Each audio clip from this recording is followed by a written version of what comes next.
Bible గ్రంథంలో రోషం కలిగిన ప్రవక్త ఎవరైనా ఉన్నారంటే ఆయన ఏలియా అని మనం చెప్పొచ్చు.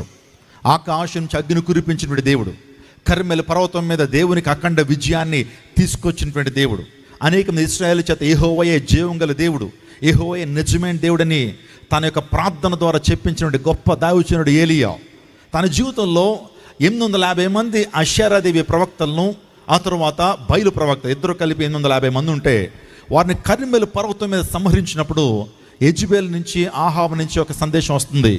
వారిని ఏ రీతిగా నువ్వు చంపావో నిన్ను కూడా ఆ రీతిగా చంపుతావు అన్నప్పుడు దైవజనుడు, రోషం కలిగిన దేవుని ప్రవక్త, అతను ప్రార్థన చేస్తున్నప్పుడు 3.5 సంవత్సరాలు కనీసం వర్షం ఎన్నో మంచు ఆయన కురవలేదు. అటువంటి దేవుని సేవకుడు బదరీ చెట్టు కిందకు వెళ్ళిపోయాడట. బదరీ వృక్షం కిందకు వెళ్ళిపోయి ఒక మాట అంటున్నాడు, మరణాపేక్ష కలిగిన వాడయ్యే, నా పితరుల కంటే నేను గొప్పవాడిని కాదయ్యా, దయచేసి నా ప్రాణాన్ని తీసేసుకోండి, ఇంతవరకు నేను చేసిన పరిచర్య చాలని నిరాశలోకి వెళ్ళిపోయాడు. ఇక్కడ బదరీ అన్న మాటకు అర్థం ఏంటంటే నిరాశ.